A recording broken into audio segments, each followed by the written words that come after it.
Hello guys, and welcome back to the channel. Now guys, this is now getting just too much and I tire of feeling embarrassed for this guy. So just leave now. With that guys, I bring you this. No one is too powerful for me to control. That's the headline, and it is Buhari saying this. No one is too powerful for me to control, and this comment, this headline is attributed to Buhari. So let's get into the body of it. President Muhammadu Buhari on Friday declared that he was in absolute control of his government and that there is no one too powerful for him to handle. He also confirmed the sacking of some aides of his deputy Vice President Yemi Osinbajo, saying it was done as part of a cost-cutting move of his government.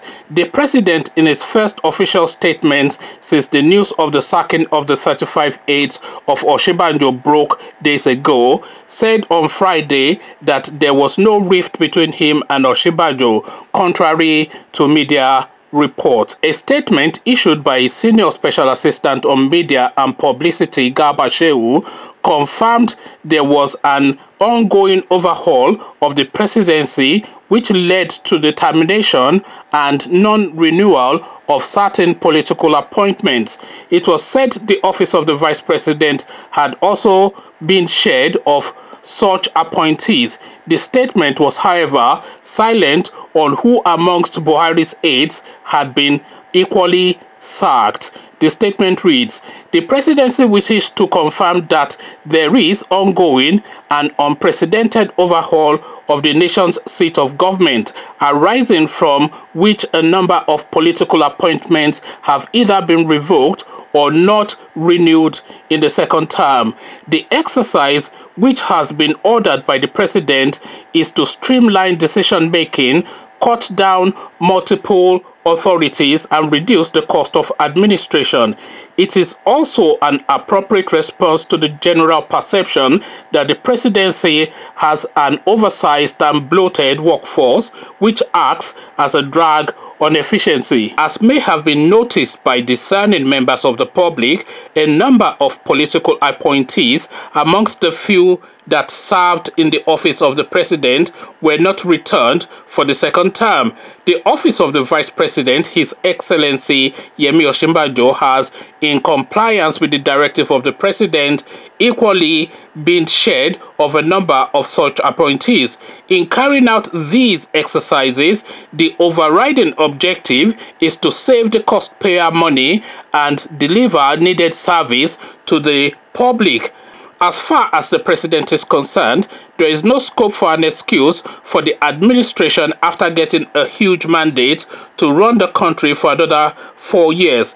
In light of this, the presidency wishes to strongly deny rumors of a rift between President Muhammadu Buhari and Vice President Yemi Osinbajo. The relationship between the two leaders remain excellent and trusting. Together, they will script a glorious future for the nation.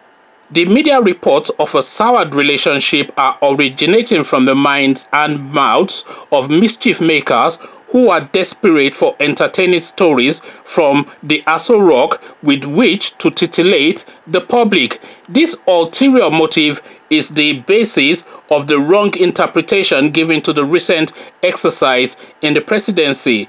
There has been a streamlining of staff going on for a while. The president has always had fewer staff than the vice president, and there were always plans to reduce the number of staff at the villa. The streamlining was not personal or targeted to undermine the vice president's office, as the so-called insider sources quoted by the media appear to make it seem.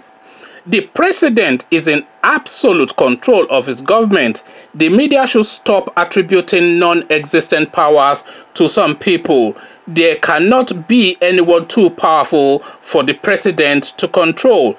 The name of the sacked 35 aides have emerged in the presidency on Thursday, and they go on to list the names, which I shall not go through because I have done this in the previous video. So we go on to the succeeding paragraph. In a tweet on Thursday evening, The spokesman of the vice president, Laolu Akonde, dismissed the list, saying that it was not genuine and should be ignored. Also, a list circulating in the media on so-called sacked presidential aides are not genuine and ought to be ignored, he said in his personal Twitter handle. The presidency had begun the implementation of sacking of aides on Wednesday. It was learned that even when Osinbajo was hoping that the sacking of aides would be reversed by the president, some of the affected persons on Wednesday had their presidential villa access tagged retrieved from them as they reported for work. Some of those who reported for work were said to have been approached at the gate by security personnel who seized their tag upon confirming their names were contained in the list of sacked aides apparently provided for them. Some of the aides were said to have left their offices on Wednesday to avoid being embarrassed. A source close to the vice president's office had confirmed to the correspondent that some of the aides who came to work on Wednesday left on their own accord to stave off any incident with security personnel. Many of the vice president's aides had earlier been sent out of Aso Rock and accommodated in various ministries and parastatals, which reduced their access to the villa.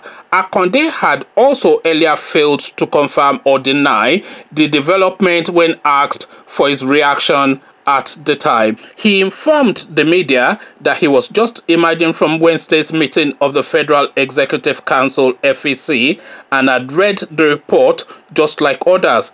I just read it like others. I would like to find out what is happening, he said.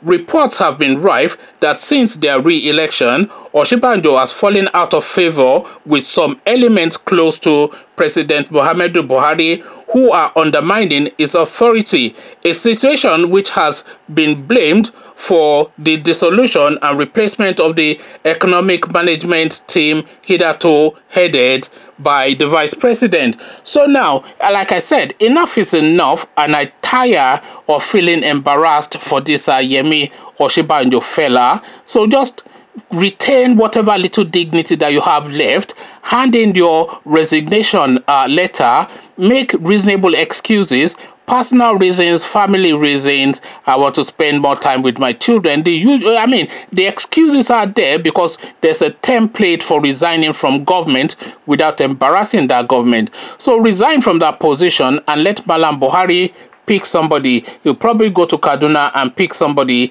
that will come and replace you, because now they don't care. They've rigged an election. They got away with it.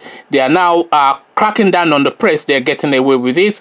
They're cracking down on criticism. They're getting away with it. They've completely wiped out effectively the opposition, and they got away with it. So now if they now go to Kaduna and pick El Rufai as the vice president, they can easily get away with that as well, because they've been ruling that country with impunity for God knows how long, and there's been no pushback, and there's been no clap back, and there's been no consequence. So now they are completely and fully emboldened now, and they are just ruling like lords of the manor. So they are now ruling the country now with absolute fiat and impunity, and they can just do as they will. So now this guy now, he doesn't want to be collateral damage, because they are signaling to him now that they don't want him in that space, and he should read the writing on the wall, because these people, they take no prisoners. We've all seen that. You only have to even have a thought that is not in their favor, and they are already after you. So now this Yemi Osinbajo should just do the right thing, because I tire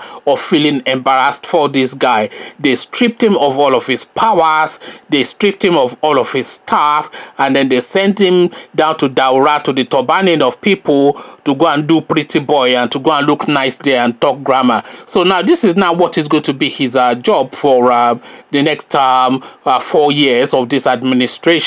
Is going to be sent out and farmed out to occasions to go and dress up and talk grammar, and that will be all of the extent of his importance or relevance within this regime, because of course the vice president of Nigeria, as anybody that has any understanding or knowledge of Nigeria, the vice president of that country is, of course, Abba Kwari. We all know that. Yemi Osinbajo is just there to look pretty and to go and give speeches, and that is really now going to be his role for the foreseeable. So an eminent law professor, a man that has built a name for himself in the build-up to becoming the vice president of the country, his record is there in Unilag, his record of service is there in Lagos State, his record of service is there not only in Yoruba land but within the Nigerian space, and that record is what's defending. And these Malamis, they don't really, because they have a different agenda from whatever it is that Yemi Osinbajo thinks is going on in his mind.